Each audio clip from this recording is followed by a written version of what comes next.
রোহান, তোর বাবা বুড়ো হয়ে গেছে, এখন আর কাজ করতে পারে না। খোকা, তুই কি আমার সাথে একটু করে কাজ করবি? আমি আর পারছি না বাবা। মা, আমি তোমার সাথে কাজ করব। তোমার পানি আমাকে আগে একটু খেতে দাও। হ্যালো আমার কলিজার বন্ধুরা, প্রতিদিনের মতো আজও তোমাদের জন্য নিয়ে আসলাম নতুন একটি ভিডিও। আমি আজ তোমাদের বলবো আমার নিজের ছেলেকে দিয়ে কি করে আমি কাজ করালাম। আমি সিওর আজকের ভিডিওটা দেখার পর তোমাদের পানি চলে আসবে। তাই আমি আশা করব ভিডিওটিতে একটা লাইক করে দিবে আর সাদিয়া ব্লগ চ্যানেলটি সাবস্ক্রাইব করে রাখবে। তো চলো আজকের ভিডিওটা শুরু করি বন্ধুরা। আমি সুমি, বয়স 35, আমার ছেলের নাম রোহান, তার বয়স 16 বছর। আমার স্বামীও আছেন, যদিও তার বিষয়ে আমি কথা বলতেই চাই না। আর না চাওয়ার পেছনে একটা কারণ আছে। আমি তাকে ঘৃণা করে এসেছি সব সময়, আর আজও তাই করছি। আমার স্বামীর নাম নীলা। আমার স্বামীর বয়স 65, তিনি এক কথায় বৃদ্ধ। তার অনেক টাকা আছে, আর এই লোভে আমার বাবা মা আমাকে জোর করে তার সাথে বিয়ে দেন। যদিও আমার এই বিয়েতে বিন্দুমাত্র ইচ্ছা ছিল না, কিন্তু পরিবারের চাপে পড়ে আমাকে বিয়ে করতে হলো। টাকার চাপে তার বয়সের ছাপ উধাও হয়ে গিয়েছিল। আমার বিয়ের পরের বছর আমি একটা ছেলের সন্তান জন্ম দেই। সে ভাবতো আমি হয়তো তার কাছে খুশি আছি, সুখে আছি, কিন্তু না, সত্যিই আমি তার কাছে সুখী ছিলাম না। আমার তো অন্য কিছুই চাওয়া ছিল। আমি রোজ কান্না করতাম। আমার এসব সহ্য হতো না। আমার সবেমাত্র শুরু হয়েছে আর তার শেষ। এমন অবস্থায় যদি রোজ হতে থাকে তবে এসব সহ্য করবে কে? আমিও পারিনি সহ্য করতে।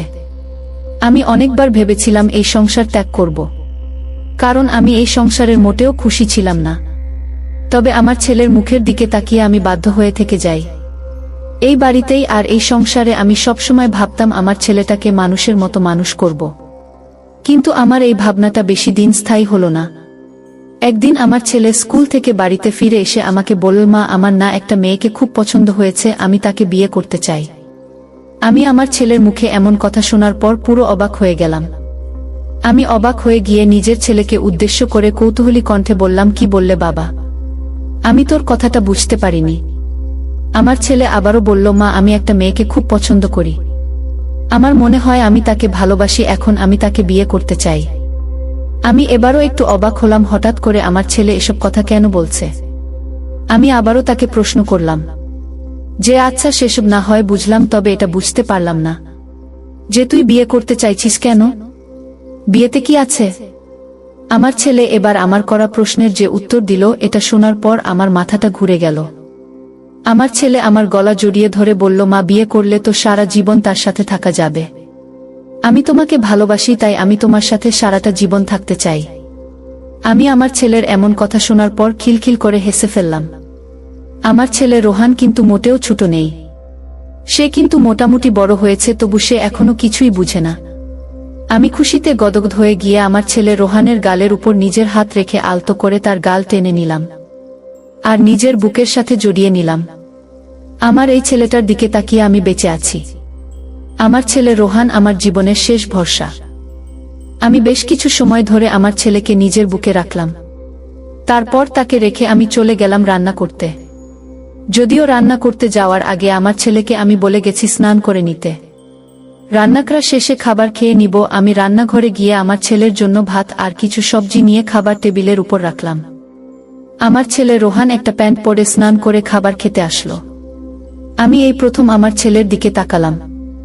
আমার ছেলের দিকে তাকাতেই আমার সারা শরীর কেমন যেন করে উঠল।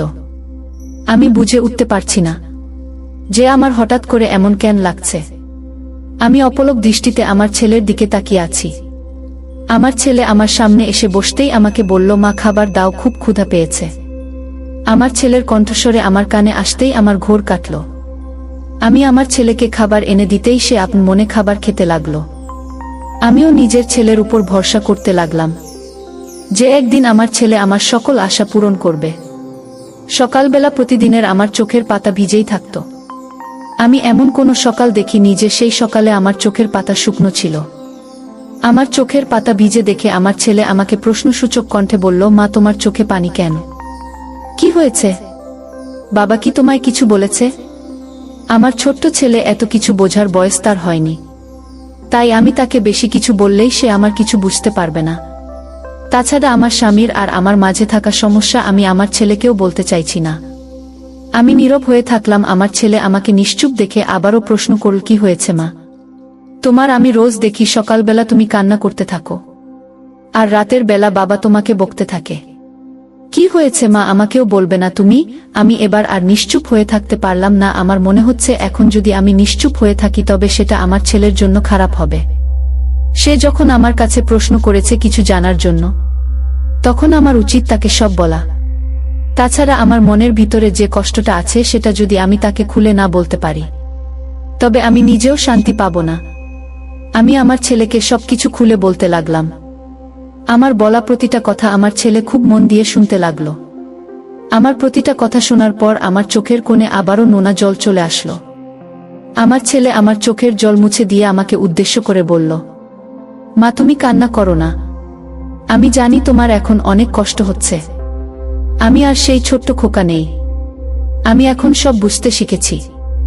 আমি জানি ওই লোকটার সাথে তুমি খুশি না। আমি ওই লোকটাকে দেখতে পারি না। আমার অসহ্য হয় না তাকে। আমি আমার ছেলের কথা শুনে তাকে আটকে দিলাম। রোহানকে থামিয়ে দিয়ে আমি বললাম, থাক রোহান, উনি তোমার বাবা। বাবার সাথে কখনো বাজে ব্যবহার করো না।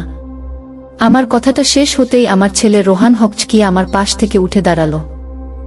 রোহান আমার পাশে থেকে উঠে দাঁড়িয়ে আমাকে উদ্দেশ্য করে ভীষণ শক্ত গলায় বলল, মা তুমি যাই বলো না কেন, আমি এসব সহ্য করতে পারবো না। যেই লোকটা তোমাকে কষ্ট দিয়েছে, আমার মাকে যে রোজ কান্না করাচ্ছে, তাকে আমি কখনো ক্ষমা করতে পারবো না। আজকের পর থেকে তোমার সকল দায়িত্ব আমি নিলাম। আজকের পর থেকে তোমার পায়ের সামনে আমি এই পৃথিবীর সমস্ত সুখ এনে দিব। বাবা যেই সুখ তোমাকে দিতে পারেনি সেই সব সুখ আমি তোমায় দিব। আমার ছেলের কথাটা শোনার পর পুরো অবাক হয়ে গেলাম। আমার ছেলে এসব কি কথা বলছে? আমার মাথায় কিছু ঢুকলো না। আমি বোকার মতো থমকে গেলাম। আমার ছেলে কি তবে তার বাবার জায়গাটা নিবে? না না, আমি এসব কি ভাবছি? আমার ছেলে ছোট, সে কি আমার দায়িত্ব নিতে পারবে? নাকি তার বয়সটাই তো অল্প? আমি আমার ছেলের চোখের দিকে তাকিয়ে আপনমনে কথাগুলো ভাবছি। আমার ছেলে আমাকে ভাবনার সাগরে ডুবে যেতে দেখে আমাকে উদ্দেশ্য করে বল, কি হয়েছে, এমন করে কি চিন্তা করছো মা? তোমার দায়িত্ব আমি নেব, সেটা কি তুমি বিশ্বাস করতে পারছো না? আমি শান্ত গলায় আমার ছেলের মাথায় নিজের হাত বুলিয়ে দিয়ে বললাম, খোকা তুই ছোট, তোর কি আর সেই বয়স হয়েছে বল আমাকে সামলে নেওয়ার? আমি ঠিক আছি, একটু একটু করে তুই বড় হয়ে যা। পড়াশোনা শেষ করে একটা ভালো চাকরি কর, তারপর আমরা মাছেলে মিলে এই নরক থেকে বেরিয়ে অনেক দূরে চলে যাব, যেখানে আমাদের কেউ চিনবে না, কেউ আমাদের খোঁজ করবে না। আমরা আমাদের মতো সুখে শান্তিতে থাকতে পারবো। আমার কথাটা শেষ হতেই আমার ছেলে আমার মুখের উপর তার হাত রেখে আমাকে থামিয়ে দিল। আর সেও আমাকে বলতে শুরু করলো, অনেক হয়েছে মা, আর কিছু সহ্য করতে হবে না। তোমায় আমি যখন বেঁচে আছি তখন একটা না একটা ব্যবস্থা করবই করব। রোহান নিজের কথাটা শেষ করতেই হন হন করে আমার চোখের সামনে থেকে চলে গেল। আমি এবারও বোকা বনে গেলাম। আমার ছেলেকে আমার সবকিছু বলাটা কি উচিত হয়েছে? ছেলে কি সত্যি আনাকে বিয়ে করতে চায়? আমাকে কি সে সুখী করতে পারবে? আমরা বিয়ে করলে এলাকার মানুষ কি বলবে? এবার কেন যেন আমার ভীষণ চিন্তা হতে লাগলো নিজের ছেলের জন্য। আমার ছেলে হয়েছে একদম আমার মতো, একটু বেশি মাথা গরম। একবার যেটা করবে বলে ফেলে, সেটা করার পর সে দম নেই। আমি আর কি করব, মাথা ভর্তি একগাদা চিন্তা নিয়ে দিন কাটালাম। বিকেলের দিকে অর্থাৎ সন্ধ্যার আগ মুহূর্তে রোহান বাড়ি ফিরল। রুহানের হাতে আছে একটা প্যাকেট। রোহান আমার সামনে এসে দাঁড়াতেই আমাকে উদ্দেশ্য করে বলে উঠল, মা সেই কখন থেকে তোমাকে ডেকে চলেছি, কোনো সাড়া শব্দ নেই কেন তোমার? আমি রোহানের হাতের দিকে দৃষ্টিপাত করতেই খানিক অবাক হয়ে গেলাম। রোহানের হাতে এসব কি জিনিস? আমি কৌতূহলী কণ্ঠে রোহানকে বললাম, এই তো বাবা, শুনতে পাইনি।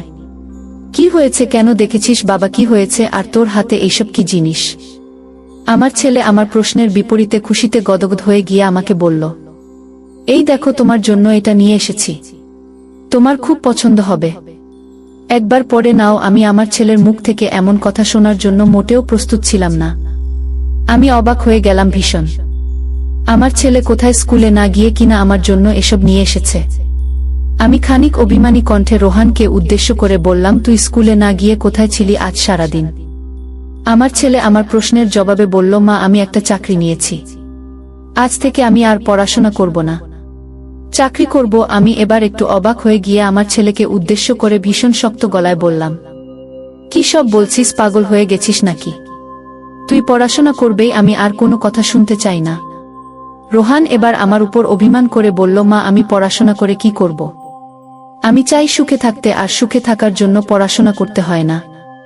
আমি বললাম, সুখে থাকার জন্য চাকরিও করতে হয় না। তোর বাবার এত সম্পত্তি আছে, এসব কি কাজে লাগবে? হুম। আমার ছেলে এবার একটু খুশি হলো আর আমাকে বলল, মা তবুও তো আমি কষ্ট করে তোমার জন্য নিয়ে এসেছি। তুমি যদি এটা পড়ো তবে আমার মনটা শান্তি পাবো। আমার এই সামান্যতম উপহারটা পড়বে তুমি? আমি আর কিছু বললাম না, শুধু মুচকি হাসি দিয়ে আমার ছেলের হাত থেকে প্যাকেটটা নিয়ে গেলাম। আমার ছেলে আমার জন্য একটা পাতলা লিলেনের জামা নিয়ে এসেছে। আমি জামাটা পরে আমার ছেলেকে দেখাতে ওর সামনে আসতেই আমার ছেলের চোখ জুড়িয়ে ছানাবড়া হয়ে গেল। সে আমার দিকে ছানাবড়া চোখ নিয়ে আমার দিকে তাকিয়ে আমাকে বলল, মা তোমাকে তো সেই সুন্দরী লাগছে, মনে হচ্ছে কোনো পরী এসেছে আমার সামনে। একদম একটা পরীর থেকে কোনো অংশে কম লাগছে না মা তোমায়। আমি আমার ছেলের এমন কথা শোনার পর খানিক লজ্জা পেয়ে গেলাম। আমি লজ্জায় লাল হয়ে গিয়ে রোহানকে বললাম, তুই কি আমাকে লজ্জা দিয়ে কি মজা পাস? যা ফাজিল ছেলে। আমার ছেলে আমার দিকে খানিক এগিয়ে এসে আমাকে বলল, তুমি লজ্জা পেলে হবে বা তোমাকে আমার আপন করে নিব। মা তুমি আসলেই অনেক সুন্দরী। মা আমি যেন তোমার ওই চোখে হারিয়ে যাচ্ছি, তোমার রূপে হাবু ডুবু খাচ্ছি। আজ আমি রোহানের কথাটা শুনে আমার মাথাটা ঘুরে গেল। রোহান এসব কি কথা বলছে? তার চোখের দিকে তাকিয়ে আমি নিশ্চিত হয়ে গেলাম যে সে যা বলছে সব মন থেকে বলছে। তবে কি আমি যেটা ভাবছি সেটাই হতে চলেছে? আনাকে কি সত্যি বিয়ে করতে চায়? রোহান আমার দিকে এগিয়ে এসে আমার চোখের সামনে দাঁড়ালো। আমি লক্ষ্য করলাম রোহানের সামনের দিকটা কেমন যেন উঁচু হয়ে আছে। আমি রোহানকে দেখি এবার নিজের পুকুরে পানি ছেড়ে দিলাম। কেন ছাড়লাম জানি না। আমাকে বলল, মা আমি আজ তোমার থেকে একটা জিনিস আবদার করব। আমার আবদার কি তুমি রাখবে? আমি রোহানকে কিছু বলতে পারছি না, শুধু মাথাটা হ্যাঁসূচক নাড়ালাম। রোহান আমাকে বলল, মা আমি তোমার সাথে কাজ করতে চাই। আমাকে কি কাজ করতে দিবে তুমি? আমি এই কথাটা শোনার পর রেগে গেলাম। ছেলে আমার পাগল হয়ে গেছে সেটা আর বুঝতে বাকি থাকলো না। আমার এইটুকু বয়সে এসে কাজ করতে চাইছে। আমি রোহানকে ধমক দিয়ে বললাম, পাগল হয়ে গেছিস নাকি খোকা? কি সব বলছিস? তুই কাজ করবি মানে? রোহান আমি তোকে সরাসরি বলে দিচ্ছি ওসব কথা আর কখনো মুখে আনবে না। রোহান অভিমানী কণ্ঠে এবার আমাকে বলল, কেন মা আমি ছোট দেখে কাজ করতে পারব না বললে? জানো আমি রোজ কত কাজ করি নিজের হাত দিয়ে। তোমার কথা ভেবে ভেবে আমি কাজ করি। নিজের রুমে আমার ভিতর এক অদ্ভুত শক্তি চলে আসে। তুমি সেই সব জানো না মা। আমি আকাশ থেকে পড়ার মতো হয়ে গেলাম। ছেলেটা আমার এসব কি বলছে? সে নাকি কাজ করে? আমি বেশি কিছু ভাবার আগেই আমার ছেলে আমাকে বলল, আজ যদি তুমি আমাকে কাজ করতে না দাও তবে আমি এই বাড়ি ছেড়ে অনেক দূরে চলে যাব, আর কখনো আসব না এই বাড়িতে। ছেলের এমন কথা শোনার পর আমি আর নিজেকে ধরে রাখতে পারলাম না। আমি আমার ছেলেকে বললাম, আমি নিজে থেকেই তোকে আজ এই কথাটা বলতাম খোকা। রোহান তোর বাবা বুড়ো হয়ে গেছে, এখন আর কাজ করতে পারে না খোকা। তুই কি আমার সাথে একটু করে কাজ করবি? আমার ছেলে আমার এমন কথা শোনার পর খুশিতে গদগদ হয়ে গিয়ে আমাকে বলল, মা আমি তোমার সাথে কাজ করব। আমি বললাম, আমার একটা কথা আছে রোহান, তুই যদি সত্যি আমার সাথে কাজ করতে চাস তাহলে আমাকে বিয়ে করতে হবে, বিয়ে ছাড়া এসব করা পাপ। রোহান বলল, ঠিক আছে মা, আমরা বিয়ে করে নিব, তাহলে আর কেউ কিছু বলতে পারবে না। কবে বিয়ে করব তুমি বলো মা? আমি বললাম, আগামী মাসের 10 তারিখ আমাদের বিয়ে। ঠিক আছে মা। রুহান খুশিতে লাফাচ্ছে, আমার ও অনেক আনন্দ লাগছে। রুহান আমাকে জড়িয়ে ধরছে, কুলে নিচ্ছে আর আলছে, এখন থেকে তুমি আমার বউ। রোহান আমাকে বলছে, মা 10 তারিখ তো অনেক দেরি আছে, আমি এতদিন থাকতে পারবো না। তাহলে কি করবি? মা একবার কাজ করতে চাই। আমি বললাম, না রোহান, এখন পাপ হবে, বিয়ের পর যা ইচ্ছা করবে তখন আমি তোমার বউ হয়ে যাব। কিন্তু রোহান আমাকে বারবার রিকোয়েস্ট করতেছে, প্লিজ প্লিজ মা, শুধু একবার করব। এরপর আমি বললাম, ঠিক আছে তাহলে শুধু একবার পড়তে পারো, আসো। রোহান খুশুতে আত্মহারা, মা তোমার পানি আমাকে আগে একটু খেতে দাও। আমি আর অপেক্ষা করলাম না। আমার আদরে ছেলেটাকে আমি আমার সব পানি তাকে দিয়ে দিলাম আর বললাম, খা বাবা। পানি খেয়ে কাজ করতে শুরু করে দিল। এখন আমি আর আমার ছেলে খুব খুশি। 10 তারিখ আমাদের বিয়ে হলো। আমাদের জীবন থেকে সেই বুড়ো লোকটা যেন হারিয়ে গেল। এখন থেকে আমাকে আর রোজ কান্না করতে হয় না। আমাদের মা ছেলের সুখের দিন শুরু হলো। বন্ধুরা, কেমন লাগলো আমাদের মা ছেলের ভিডিওটি কমেন্ট করে জানিয়ে দাও। ধন্যবাদ।